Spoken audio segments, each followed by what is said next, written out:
Welcome to this trip through one of the most upsetting cases found in the history of Louisiana.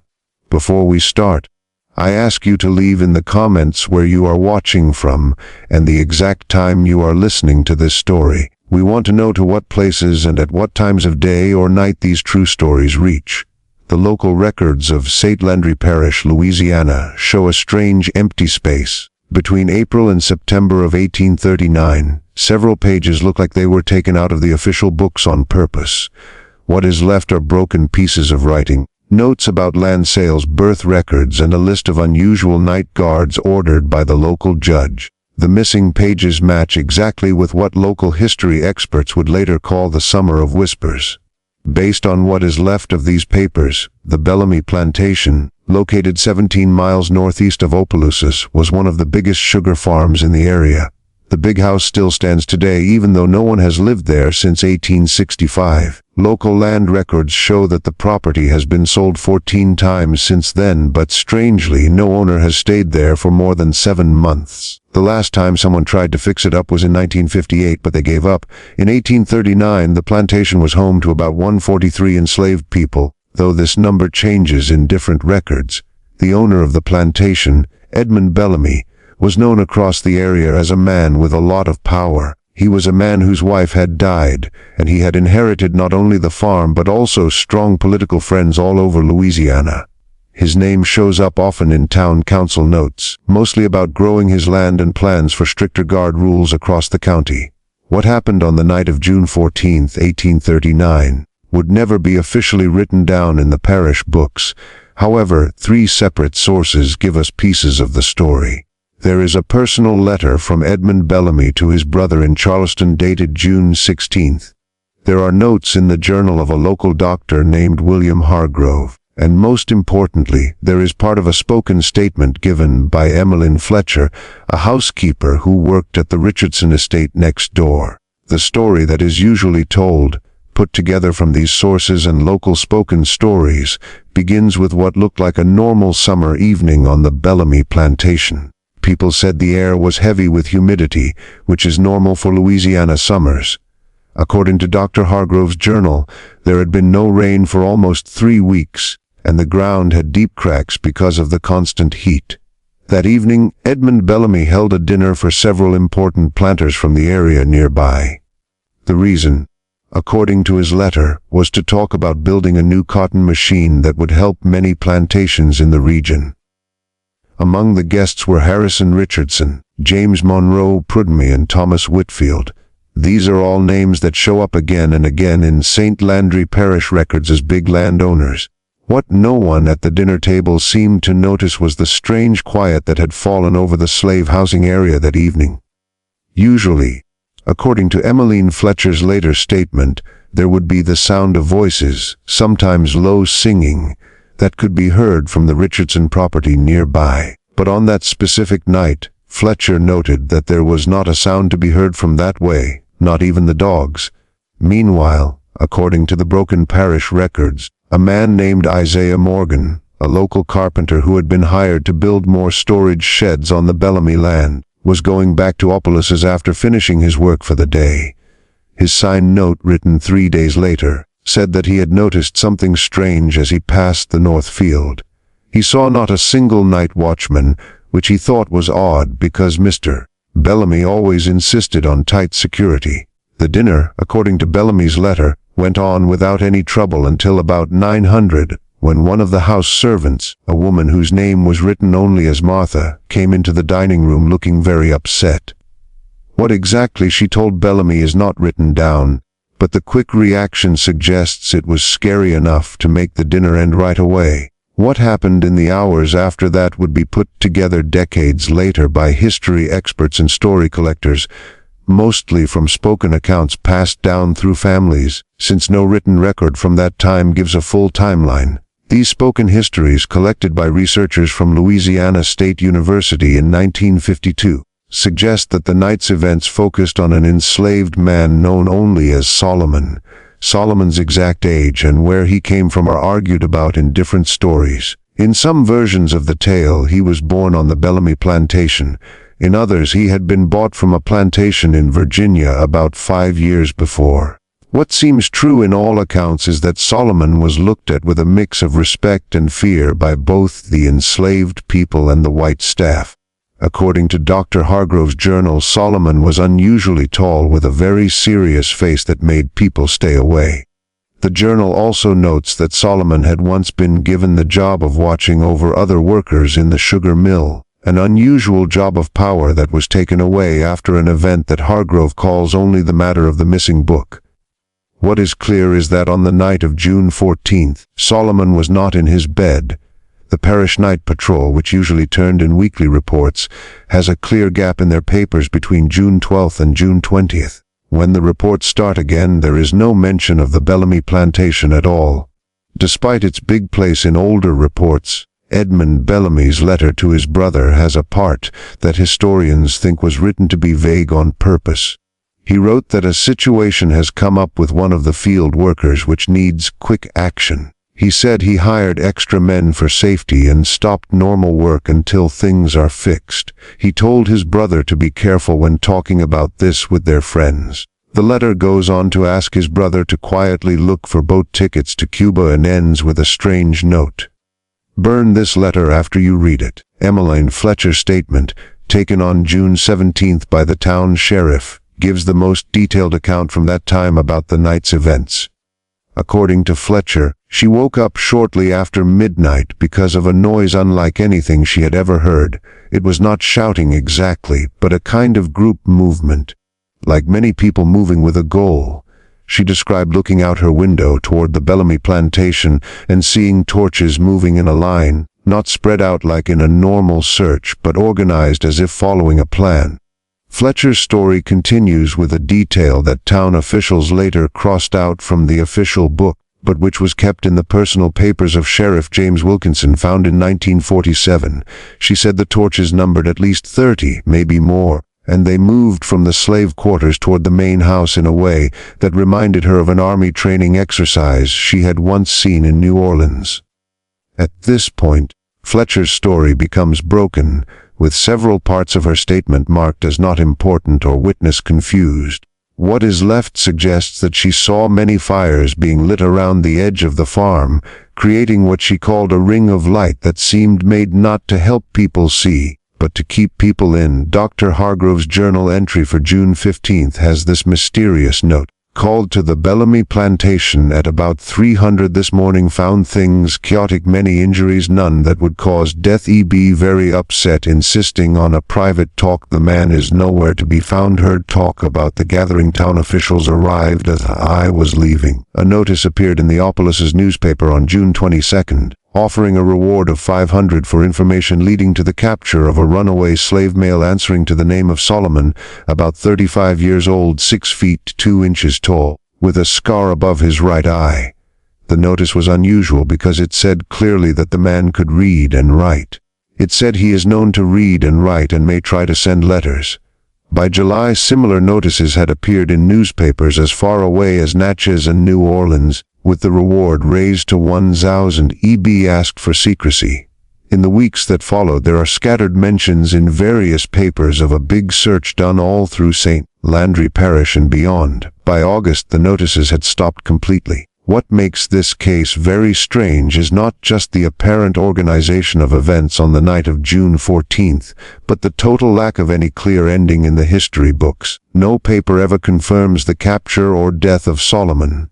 The Bellamy plantation books, which had before been kept very neatly, show a strange gap between June and September of 1839, after which they start again with notes showing a big drop in the plantation's workers and output. Edmund Bellamy himself appears to have left St. Landry Parish by the end of 1839. A property sale paper dated December 3rd shows that he sold the plantation to his brother-in-law Richard Dew for a price much lower than it was worth. Tax records show that Bellamy moved to Cuba sometime in early 1840, where he started a much smaller sugar farm. In 1852, a Methodist minister named Reverend Jonathan Sawyer wrote in his journal about a talk with an old man in a small village outside Baton Rouge.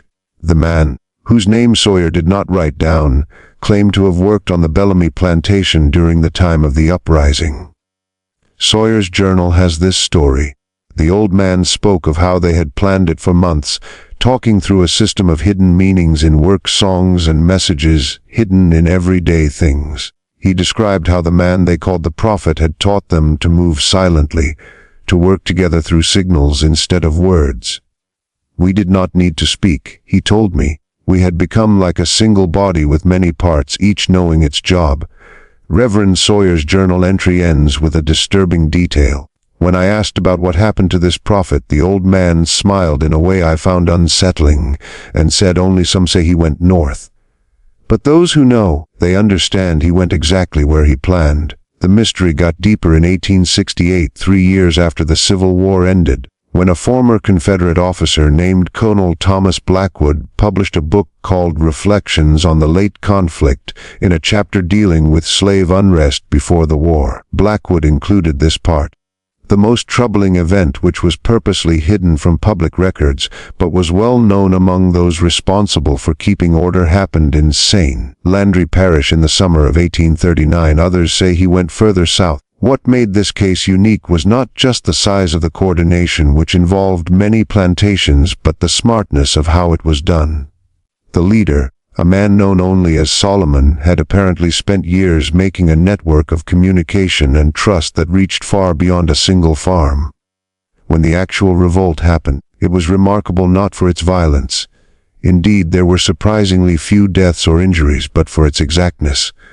Most disturbing was the discovery made too late. The detailed maps of the patrol routes, schedules of boat arrivals and departures, and even notes on the habits of important planters had been carefully collected and shared among the group.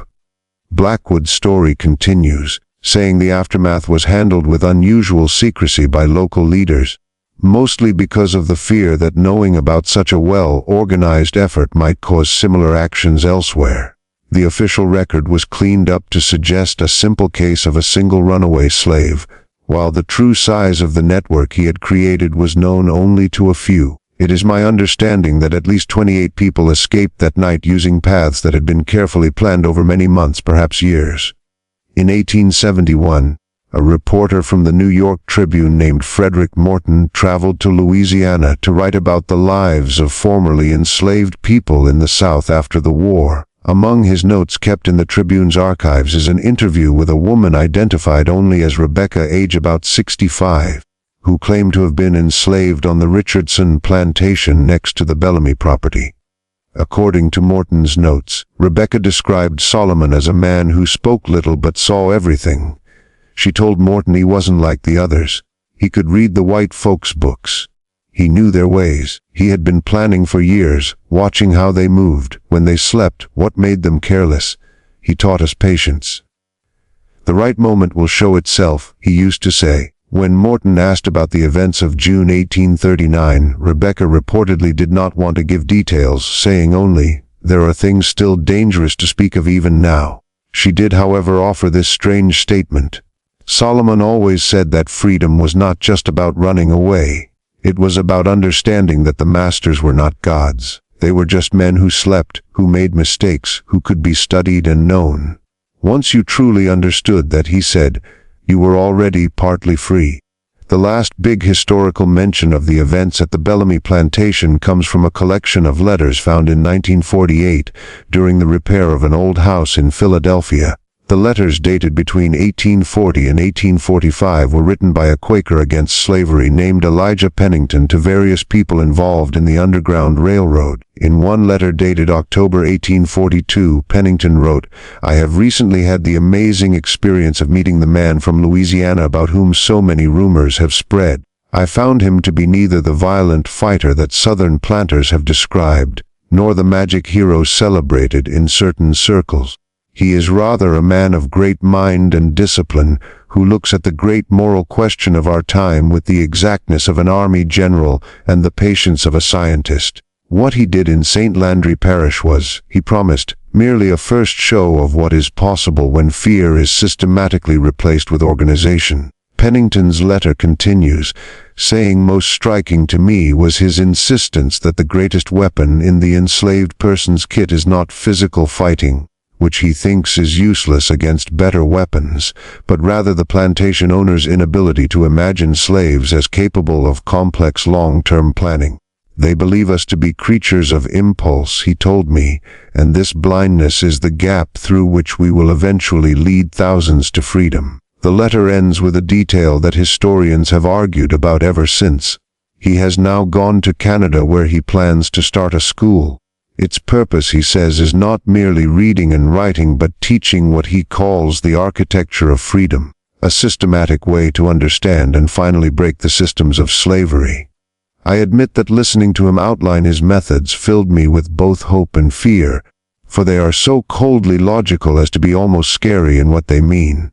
After this letter, the history books go silent on Solomon's fate. No further papers about his activities have ever been found despite a lot of research by historians who study the Underground Railroad and slave resistance movements.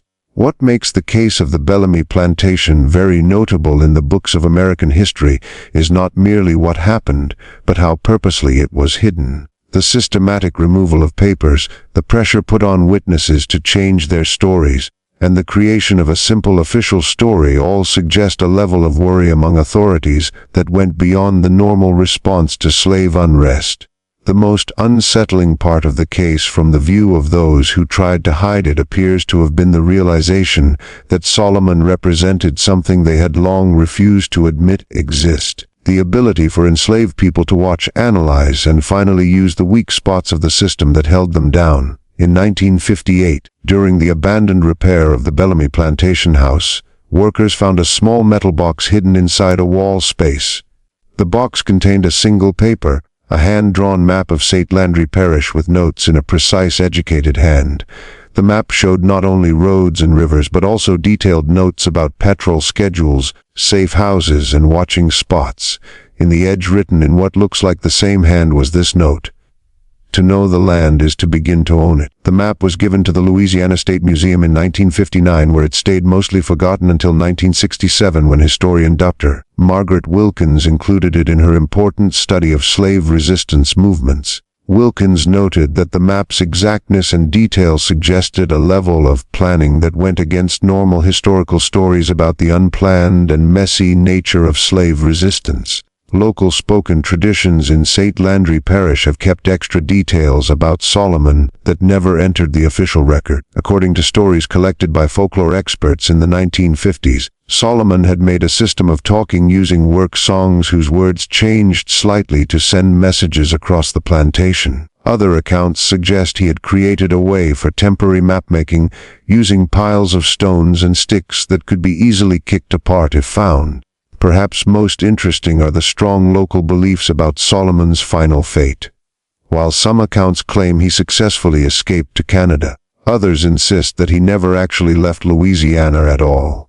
According to these traditions, he stayed hidden in the swamps, continuing to organize and help escapes for years. One particularly strong story suggests that he started a village deep in the Atchafalaya Basin that served as a resting spot for those seeking freedom. No digging evidence has ever confirmed such a village existed, though several trips attempted to find it in the 1960s. The most recent study of the Bellamy Plantation case was done by Dr. James Washington of Howard University in 1968. After huge research in archives throughout the United States and Canada, Washington concluded, "The case of Solomon and the Bellamy Plantation represents one of the smartest examples of fighting slavery ever written down in the American South." What makes this case different is not just the careful planning and teamwork involved, but the deliberate effort to ensure that even the memory of these events would be controlled and shaped by those who were part of them, rather than by those who tried to hide them. In this sense, Solomon's most amazing achievement may have been creating a story that continued to fight authority even decades after the events themselves. Dr. Washington's research also uncovered a final interesting detail. In the archives of a small black church in Ontario, he found a collection of school materials dated 1852. Among them was a thin handwritten text titled Principles of Strategic Observation, credited only to S. The text outlined methods for looking at power structures, finding weak spots in systems of control, and organizing group action based on shared knowledge rather than individual heroes. The final page of the text had this passage: "Remember always that true freedom begins in the mind." Before the body can be free, the mind must first understand the nature of the chains that bind it. Study your oppressor as carefully as the scientist studies the habits of birds or the movements of stars. Write down what you see. Share what you learn. Create networks of knowledge that cannot be broken even when individuals are lost. And remember that the most powerful weapon in your kit is the oppressor's certainty that you are not able to do exactly this. The Bellamy Plantation House still stands today, though it has been empty for over a century and a half. Local people avoid the property, especially after dark. Some claim to have heard sounds of movement around the old slave quarters on summer nights. Not voices or footsteps, but something more organized, like many people moving with a goal. In 1963, a historian trying to document the condition of the property reported an unusual find. On the back wall of what had once been the overseer's room, barely visible beneath layers of peeling paint, was a carefully carved message. The handwriting matched that found on the map discovered in 1958. The message read simply, "We are always watching."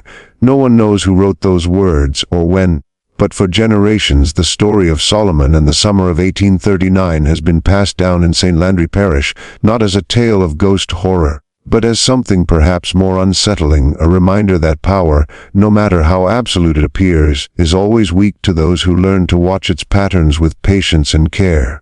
To this day, on June 14th, some local residents report seeing lights moving in a line across the abandoned fields of the former Bellamy Plantation. Others dismiss these sightings as just stories, but local historians note an interesting pattern. Despite many building proposals over the decades, the land has never been successfully used again. Building machines break down, workers refuse to return after their first day. Money backers pull out without explanation. The last serious attempt to build on the property happened in 1966. The project was given up after the lead architect reported finding the same message. "We are always watching," scratched into the dust on his drawing table each morning, despite the building being securely locked overnight. Is it possible that Solomon's legacy continues to protect the land that witnessed his most important achievement? Or is the lasting nature of his memory simply a proof of the power of a story that challenges our understanding of fighting back and choice in American history? What we know for sure is that somewhere in the summer of 1839 in St. Landry Parish, Louisiana, a man named Solomon changed the story of slave resistance, not through violence or dying for a cause, but through the patient use of intelligence, observation, and strategic thinking. And in doing so, he created a mystery that has resisted being solved for more than a century. The parish records remain incomplete. The gaps in the story stay, and on certain summer nights, locals say if you stand at the edge of what was once the Bellamy Plantation, you might hear what sounds like people moving with a goal through the darkness, not in fear or chaos, but with the quiet confidence of those who have studied the land and know exactly where they are going. Perhaps the most disturbing part of the Bellamy Plantation case is how it challenges our understanding of fighting back. Unlike other documented slave revolts, which were often known for their violence and quick, if short, impact, Solomon's Way represented something far more subtle and arguably more threatening to the system of slavery itself. He showed that the system could be watched, studied, and ultimately tricked by those it tried to control. In 1961, the family of Thomas Whitfield, one of the planters present at the Bellamy dinner on the night of June 14th, gave a collection of family papers to Tulane University. Among these papers was a letter dated July 2, 1839, addressed to Whitfield's brother in Virginia. The letter contains this revealing part. The most scary aspect of the recent incident is not what happened, but what it means. The man planned not merely an escape, but what can only be described as a military operation with connected movements, distracting tricks, and a chain of command that worked with disturbing speed. Most troubling is the realization that this level of organization must have developed over years, entirely beneath our notice. One cannot help but wonder what else might be happening that we have failed to see. This feeling, the sudden confusing recognition that an entire world of planning and purpose could exist within a system designed specifically to prevent such choice, appears to have been the true source of the terror that spread through the planter community after the incident. It was not the fear of violence that caused the deliberate hiding of records and the cleaning up of the official story, but rather the fear of an idea that the enslaved were not merely capable of fighting back, but of a kind of resistance that revealed the fundamental weakness of the entire system. In 1878, Harriet Wilson, a formerly enslaved woman who had worked in the Bellamy household, gave an interview to a Northern reporter in which she described Solomon's methods. He taught us to see differently, to look at the Master's house, not as this great powerful thing that ruled our lives, but as a collection of habits and patterns. He would say, watch how they move. Watch when they are most alert and when they are distracted. Watch what they forget to lock and what they guard most carefully. Everything you need to know about their fears is visible in what they protect. Wilson's story continues. He kept a kind of list in his head. He knew every lock and key on that plantation, knew which bosses drank too much on which nights, knew exactly how long it took the parish patrol to make their rounds. But most important, he knew people, knew who could be trusted, who had skills that might be useful, who had family on other plantations that could extend the network. He built it all so carefully that even those of us who were part of it did not know its full size. That way, if someone was caught, they could not reveal what they did not know. This careful approach appears to have extended to the uprising itself. Unlike other slave rebellions, which often resulted in significant blood, the Bellamy plantation incident was remarkably held back in its violence. According to Dr. Hargrove's medical records, the injuries he treated on the night of June 14th consisted primarily of bruises and small cuts consistent with being held down rather than attacked. This strategic holding back, historians now believe, was a deliberate choice rather than a limit, a recognition that too much violence would trigger a level of response that would put the broader network in danger. In 1892, a reporter named Edward Palmer traveled to St. Landry Parish to research a book on Louisiana folklore. During his stay, he interviewed an elderly man named Robert Johnson, who claimed to be the son of one of the men who escaped from the Bellamy plantation. According to Palmer's notes, Johnson shared a story his father had told him about Solomon's orders on the night of the uprising. My father said Solomon gathered them all just before it began and told them, remember, our victory is not in harming them, but in leaving them, not in destroying property, but in claiming our own lives as property that cannot be owned. Strike only when necessary, and then only enough to clear your path. Our goal is not revenge but freedom. If this account is true, it represents a remarkable level of discipline and strategic thinking. Solomon appears to have understood that the success of his plan depended not on causing maximum damage, but on minimizing the response that would follow. By limiting violence and property damage, he ensured that the search that followed would be done with less hurry and fewer resources than might otherwise have been used. This calculated approach extended to the timing of the uprising. June 14, 1839 was not chosen randomly.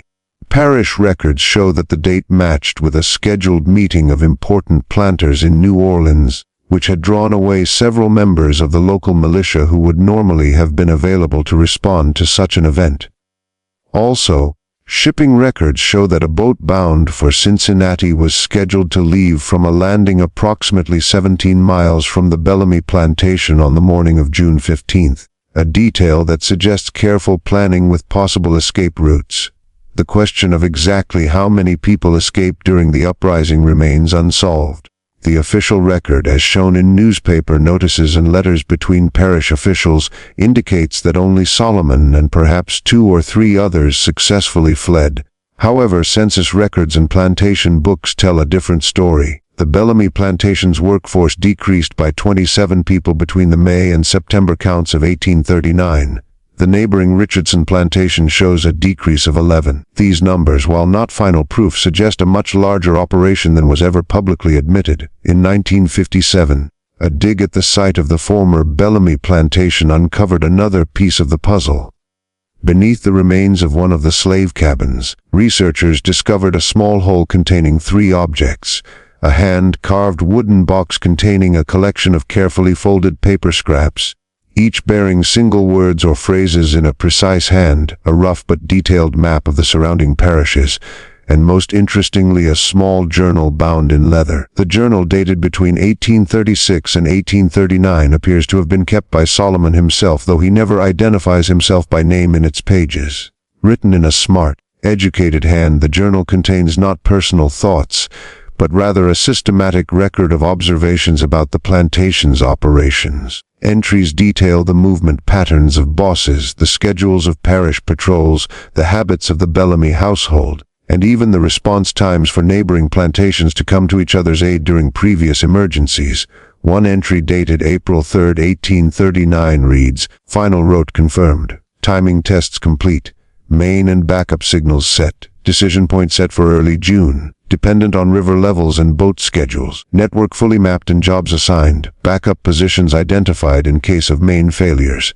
Another entry, the last in the journal, dated June 12, 1839, contains just 3 words: "Tomorrow we begin." The journal represents one of the most significant primary sources on slave resistance ever discovered, not least because it reveals the extraordinary level of planning involved. More than 3 years of careful observation, testing, and preparation came before the actual uprising, a time frame that helps explain its ultimate success. Perhaps most remarkable is what the journal does not contain. There are no words of anger, no calls for revenge, no emotional language of any kind. It is a document of pure strategy, cold, methodical, and focused entirely on the practical challenges of planning a mass escape from one of the most tightly controlled places imaginable. This lack of emotional content has led some historians to question whether Solomon's leadership was inspired by moral anger at the institution of slavery or merely by a desire for personal freedom. But such guessing may miss the point. As Dr. Washington noted in his 1968 study, the journal's cold tone may itself have been a strategic choice, a deliberate separation of emotion from action that allowed for clear thinking in a place where emotional reactions could be fatal. To read this document as lacking moral purpose is to misunderstand the context in which it was created. Sometimes survival itself is the deepest moral statement possible. In 1959, a remarkable discovery was made in the archives of Wilberforce University in Ohio. Among a collection of documents related to the Underground Railroad was a letter dated February 1842, signed simply S. The handwriting matches that found in the journal discovered at the Bellamy plantation. The letter, addressed to a known abolitionist, contains this passage: "You ask what principles guided our action. I would answer thus: first, that knowledge comes before freedom. Not merely the knowledge found in books, though, that has its value, but the patient watching of systems and their weaknesses. Second, that group action requires trust, but also keeping things separate, each person knowing their role but not necessarily the entire design. Third, that timing is more crucial than force. The right moment with minimal action will accomplish what great violence at the wrong moment cannot. And fourth, perhaps most importantly, that the mind must be freed before the body can follow." Many remained in physical chains long after they had begun to see the plantation not as a fact that could not change, but as a flawed system that could be studied, understood, and ultimately defeated. This way of thinking represents a sophisticated approach to resistance that goes far beyond simple escape or rebellion. It suggests that Solomon's ultimate goal was not merely to free himself and others from a particular plantation, but to develop and spread a method of freedom that could be applied in many places. Evidence suggests that he may have succeeded in this broader aim. Between 1840 and 1855, plantation records throughout Louisiana, Mississippi, and eastern Texas show a clear increase in successful escapes that followed similar patterns: minimal violence, coordinated timing, and carefully planned routes. While no direct connection to Solomon has ever been proven, the similarities in method are striking. In 1960, historian Dr. Eleanor Thompson uncovered a series of letters exchanged between plantation owners in the Deep South between 1842 and 1845. The letters expressed growing concern about what one writer described as a new and disturbing method of subversion that appears to be spreading among the slave population. Another writer observed, "It is not the familiar pattern of impulsive flight or violent uprising, but something more hidden, a patient, observant approach that uses weaknesses in our systems that we ourselves had not recognized." These concerns eventually prompted changes in plantation management throughout the region. Patrol schedules were made more irregular. Communication between enslaved people from different plantations was more strictly controlled, and greater attention was paid to any signs of unusual behavior or organization. That these measures were deemed necessary suggests that Solomon's approach had indeed created a new kind of threat, one that could not be easily stopped because it operated within the blind spots of the system itself. The full extent of Solomon's influence may never be known for sure. The deliberate destruction and changing of records, combined with the naturally secret nature of his methods, has ensured that much of his story remains in shadow. But the fragments that survive paint a picture of a man who understood that the most effective resistance might not be the most visible, that real change often begins not with dramatic fights but with the quiet gathering of knowledge and the patient finding of opportunity. In October 1964, construction workers fixing up an old building in Philadelphia that had once been a station on the Underground Railroad discovered a hidden space containing several documents. Among them was a single page of what appeared to be teaching notes dated 1847, written in the same hand identified as Solomon's. The notes outlined a lesson plan for teaching newly escaped enslaved people how to survive in freedom. One passage reads, "Begin by helping them understand that freedom is not merely the absence of a master, but the presence of self-determination. Many will have been trained since birth to believe themselves not capable of such determination. The first and most crucial lesson, therefore, is to show that they have always possessed abilities that the system of bondage tried to hide or use. Remind them of the skills they developed, the knowledge they gathered, the strategies they used to survive. Help them see that these same abilities turned toward their own benefit rather than that of a master form the foundation of a free existence." The notes continue with practical advice on establishing new identities, finding work, managing money, and handling unfamiliar social systems. But they also contain this philosophical thought. The greatest challenge for one newly freed is not the practical matters of survival, though these are big, but rather the mental change from being property to being a person. This change requires unlearning deeply ingrained patterns of thought and behavior. It requires recognizing that the voice of the master with all its commands and rules has been internalized and must now be identified and silenced. True freedom begins when one can tell the difference between this imposed voice and one's own true desires and judgments. This smart understanding of the mind parts of both oppression and liberation suggests that Solomon's approach went far beyond the immediate goal of physical escape. He appears to have recognized that sustainable freedom required a fundamental shift in thinking, a recognition that would later be echoed in various liberation movements throughout history.